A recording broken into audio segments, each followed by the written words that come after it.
Hi, this is Sebastian. You might know my mom, Heather, from Shine.fm. This is the Shine.fm Momcast. Take it away, Mom. Thanks so much for tuning in to the Momcast. I'm Heather, and I am excited today to talk with Joe. He is our guest on the Momcast. Joe, introduce yourself to everybody. Sure. Thanks, Heather. My name is Joe Dewey.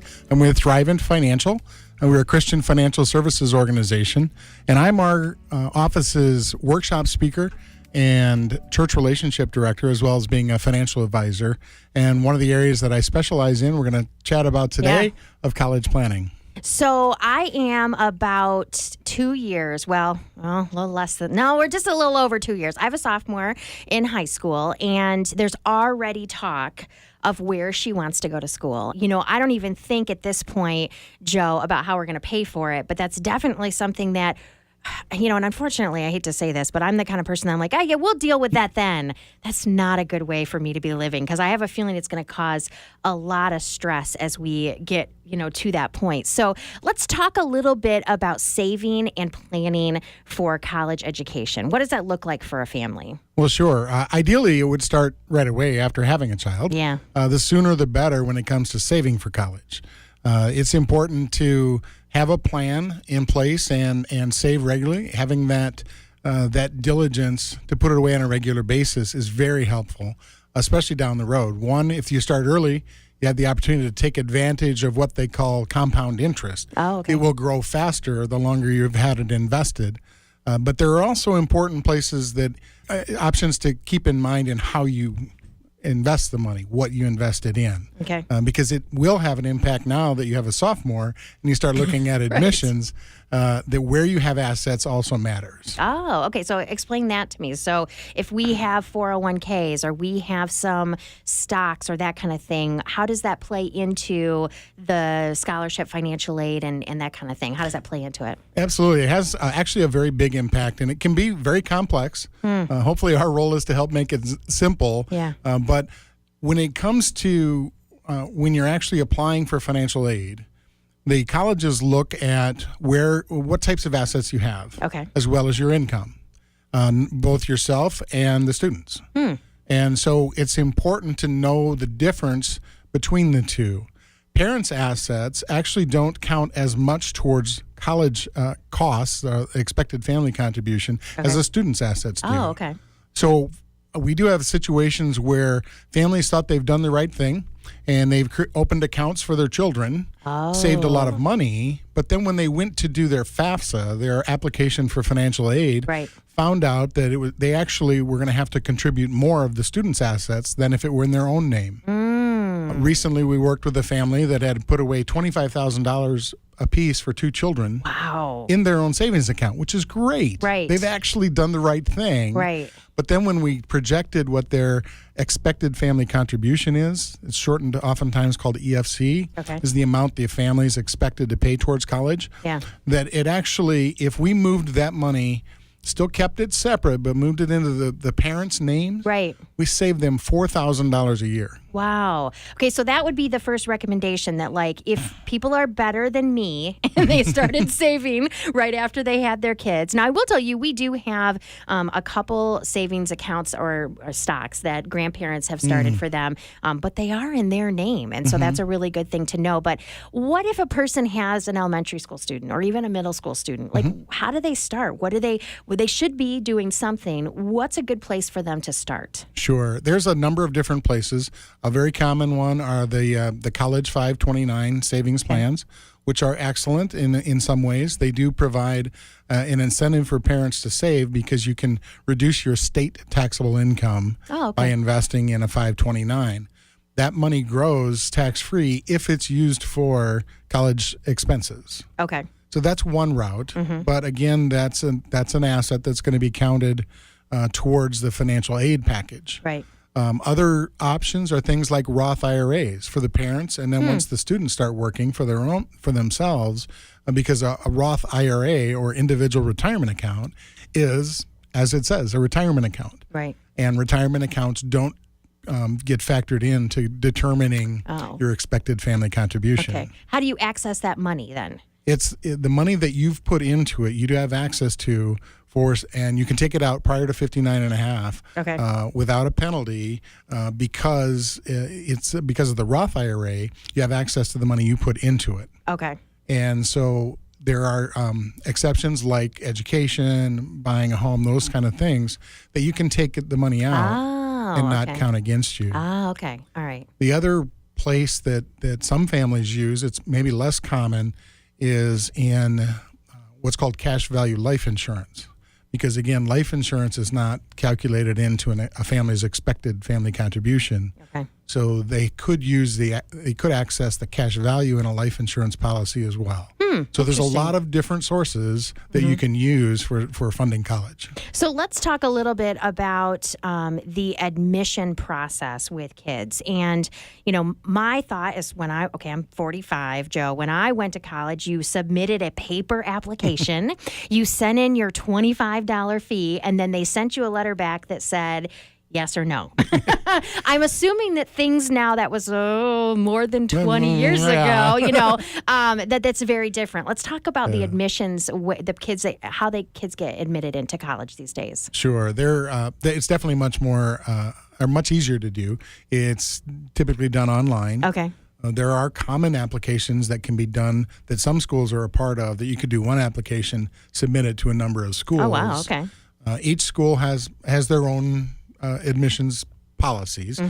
So you just have to look on their website typically, or on a website like collegeboard.org. Oh, okay. College Board is the group that does the SAT exams, and they're a great database for colleges.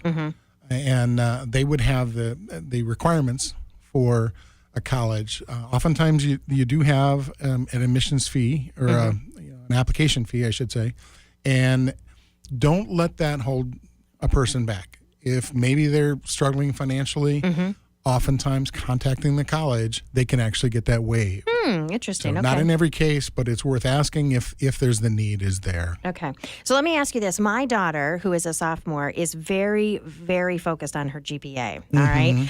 She got a B+ in English her freshman year, and she's mad because it has messed with her GPA. So let's talk about, what does it take these days for a child to get admitted into their college or university that they want, and what can help their chances of getting admission to the college or university that they want? It's a great question and a very important one.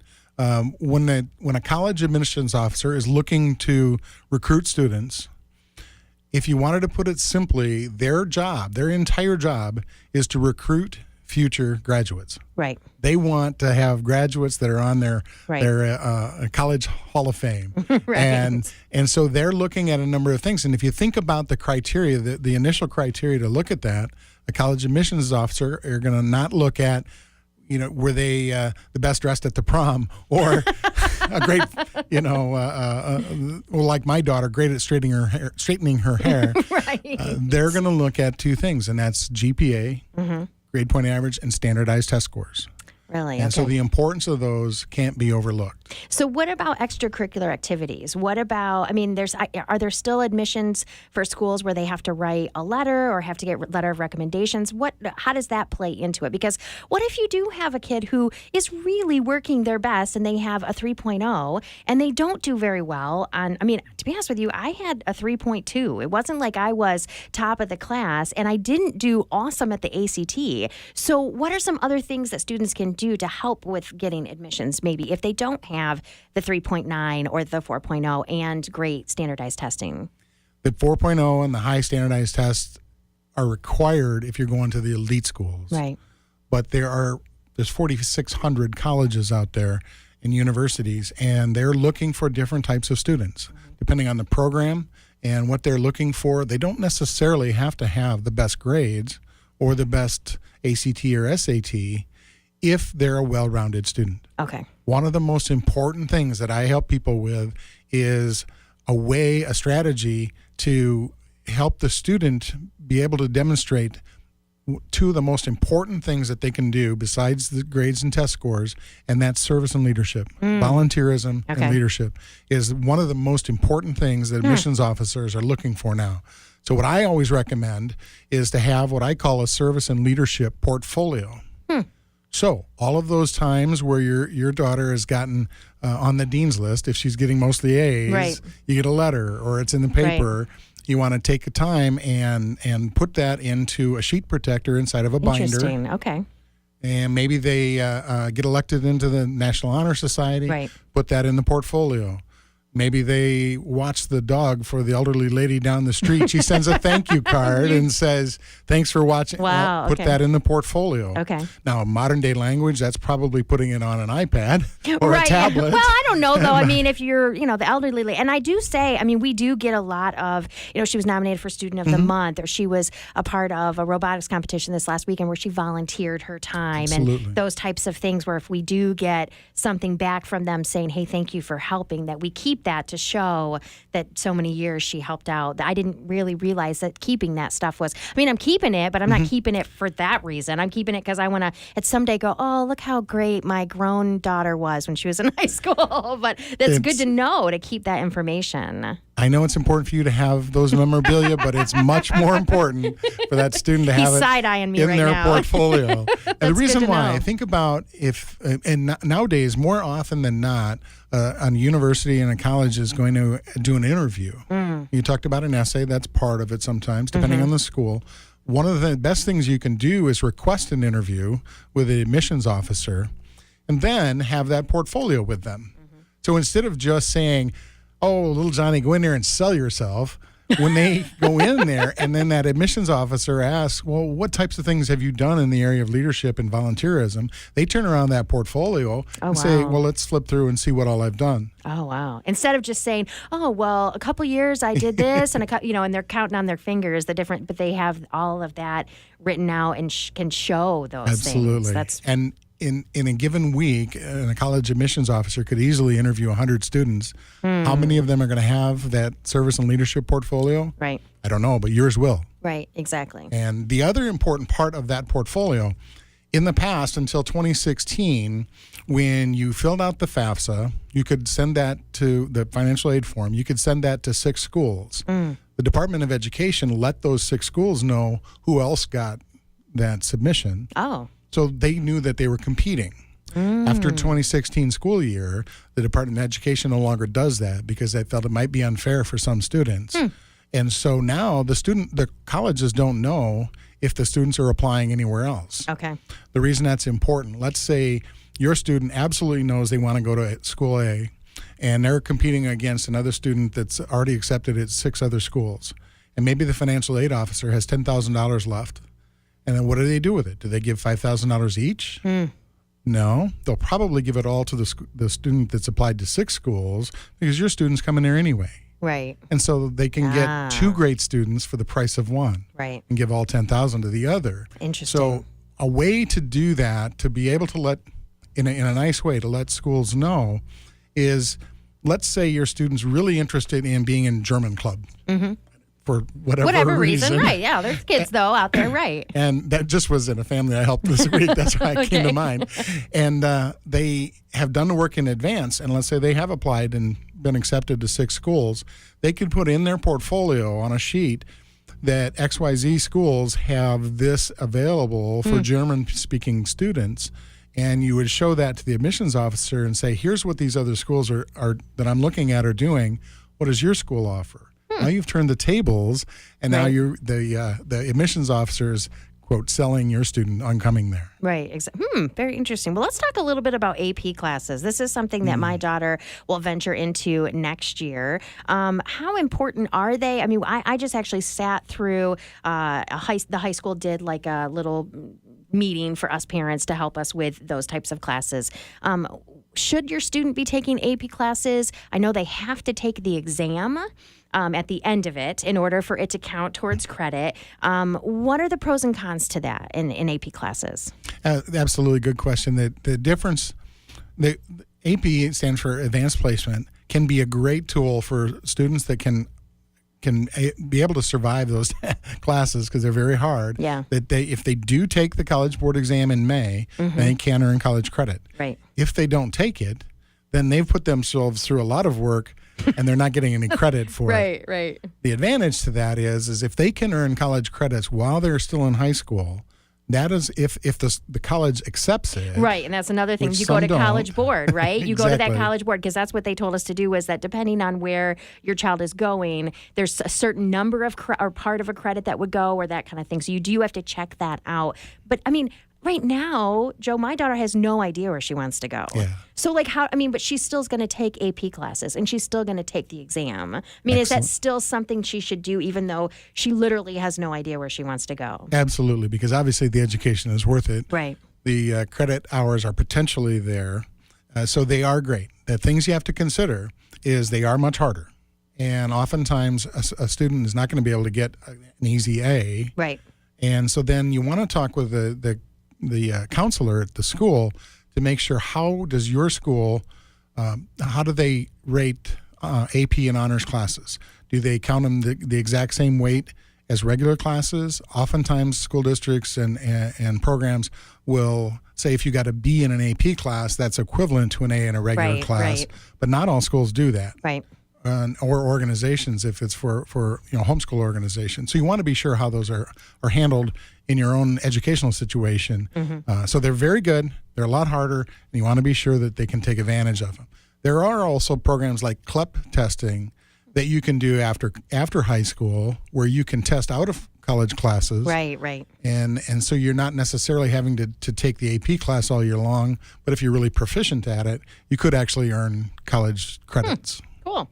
So let's talk about, again, going back to, because, I mean, a lot of times this is about me. Let's just be honest, Joe. So kind of walk me through financial aid. What are we, because, here's the deal with me. When I did get some Pell Grants when I was going to school, but the majority of how I paid for school was through work study. Mm-hmm. And I also got loans. Mm-hmm. And to be honest with you, I'm 45. I paid off that loan last year. Yeah. Okay. But I got a 4-year degree. I got a bachelor's degree, and I mean the payments were manageable, obviously. Mm-hmm. But walk me through financial aid now and how it's different from 20 years ago, and also how do I keep my student from having to go into the debt and I haven't saved, so I'm putting that out there again too. Mm-hmm. Having to go into the debt that I went into. It's really important to look at all your options, especially at different colleges and the kinds of things that they offer. So there is a lot of financial aid out there, $182 billion. Wow. The majority of it does come from the federal government in the form of, as you mentioned, Pell Grants, the Stafford loans or the federal loans.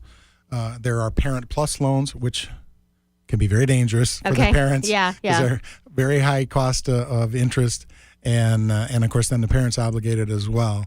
And so there's also some state aid, depending on each state is different. And then the next biggest part of the financial aid is actually the college or university themselves. And a lot of people don't realize the amount of tuition discounts, scholarships, and grants that are available through universities and colleges. I'll use an example of a family we helped recently. Their expected family contribution was fairly low.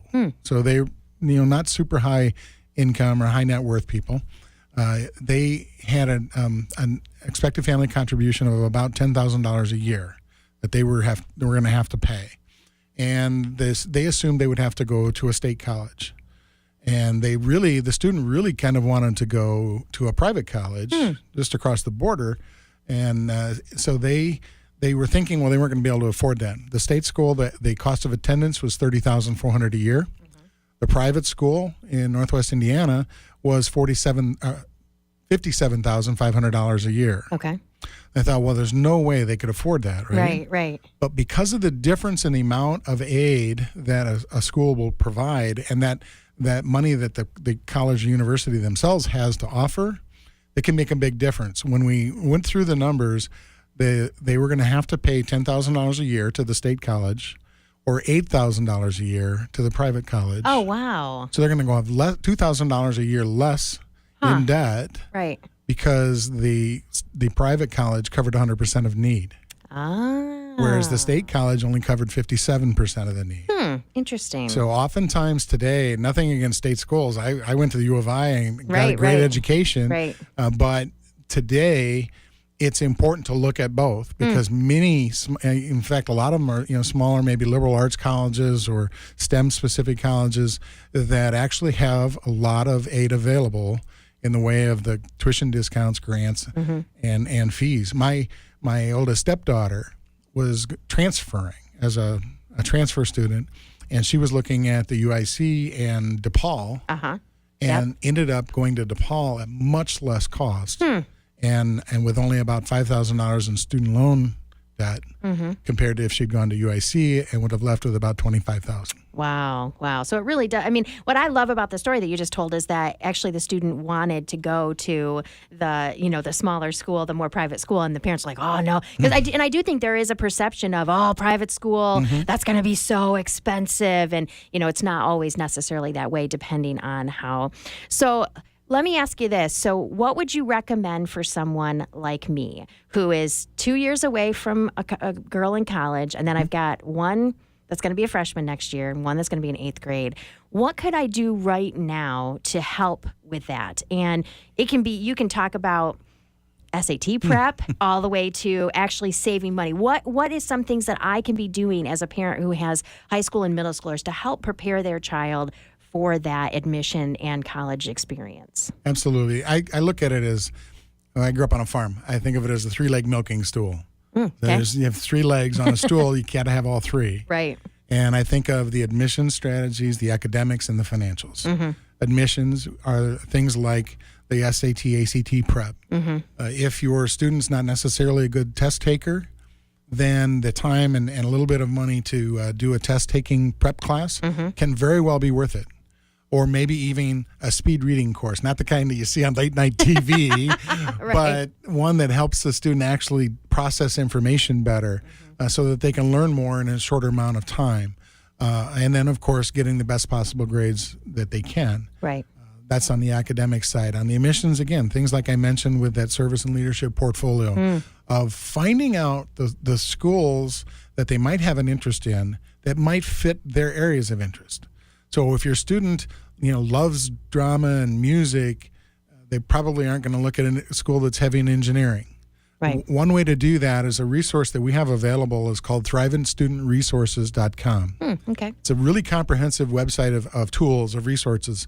One of the things I strongly recommend that a student do is what we have on there is called a career assessment. Okay. So it's not going to tell them the exact job that they should do, but it's going to give them a general area.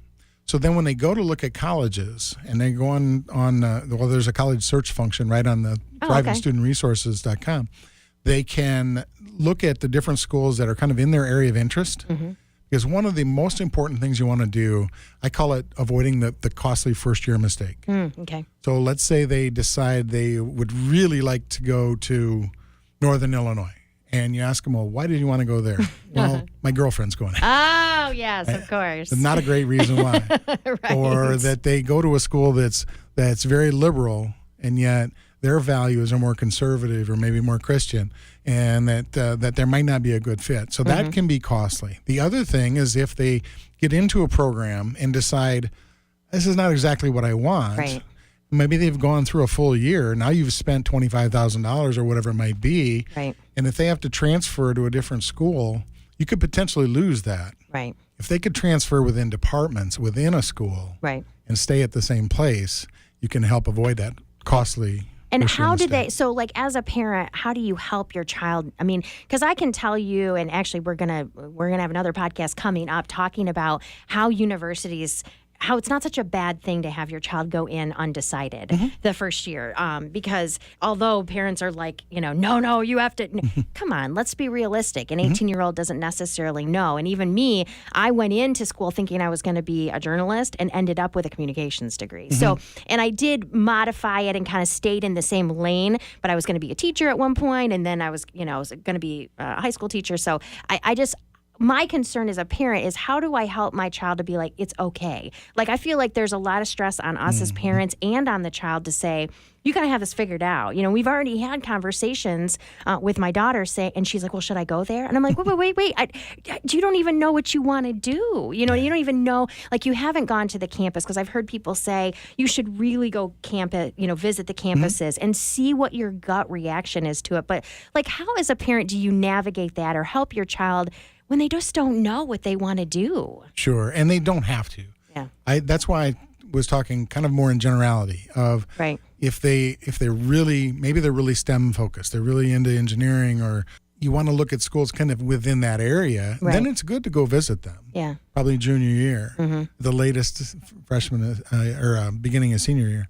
But it's important to get a general idea, not so much the exact program. I mean, when I went to college like you, I changed. I started out in pre-vet and ended up in agriculture business. Very different. Right. But within the same school. So I didn't have to transfer and risk losing credits Right. and all that money.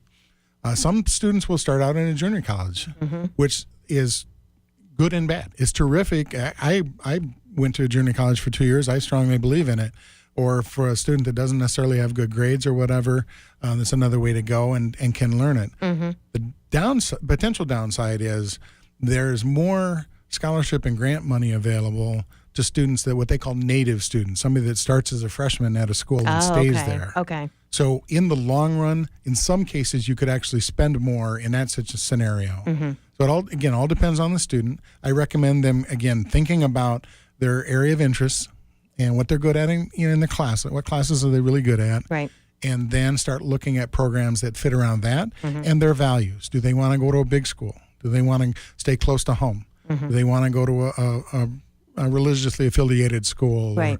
Or, what those types of things. Then you can start to narrow it down. Once you get that down, then if you can get a list of 10 or 12 schools, you don't necessarily have to visit every one, but if you can visit as many as possible, it's a great idea.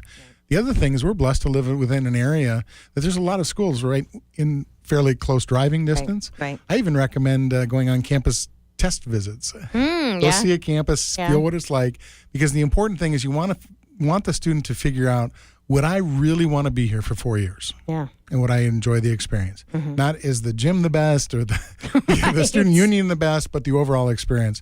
So I also recommend doing visits, if possible, when the school's in session. So if I or someone like me, and depending on, it doesn't really matter, I don't think, where you're at in your parenting journey, what are some programs that you've talked about already in our time here about how you've met with families? What are some programs, or what if a parent like me is like, I get some of the stuff that you've said has been really good, but like, where do we go from here? And it sounds to me like you would be willing to meet with families and who are maybe in our situation or even younger. It doesn't matter if they're looking to do some saving. You could give them some information. What are some ways that they can get connected with Thriven, either here, in the Illinois area, or Northwest Indiana, or even Lansing, Michigan, or Indianapolis? Sure. And we do have Thriven representatives all across the country. There's 2,600 financial professionals. We are part of a fairly unique group. It's called the Thriven Scholar Advisor Network. Okay. And there's only 62 of us in the country. Oh, okay. But we're an office in Orland Park, and we cover the southern suburbs in Northwest Indiana, and we are certified to do the late-stage college planning. So step one would probably be to go on the thrivenstudentresources.com site. Then we can also be contacted at Prairie View Associates. Okay. Do our phone number? Or? Yeah, you can do that, and then we'll make sure we put all that information in the notes as well of the podcast. But yeah, if you want to do it, go ahead. It's the phone number 708-326-4750. And we also are online with our website. But we are experienced and certified to do that planning and willing to do so. Cool. We also host a number of workshops, educational workshops around the area. I, for example, have two scheduled in April 23rd and 24th in Orland Park. Okay. They are college planning strategies workshops. Okay. They go about 60 to 90 minutes in some much greater detail of the academics, the admissions, and the financials. Any cost for those? Absolutely free. Absolutely free. That's the best, as we're talking about all the money we're about ready to spend on college, Yeah, right? we don't want to charge extra for that when you have that coming out. Exactly. Well, Joe, thank you so much for, you've really given me, there was so much more to this. I mean, we kind of started talking about the money aspect, and yes, it's good, but there's so much more that you can do to help your student. And I think you've given us kind of a greater picture of yes, we may not have started when she was born, but that doesn't necessarily mean there aren't things we can do right now to help her. So thanks so much for joining me on the Momcast. Thank you, Heather.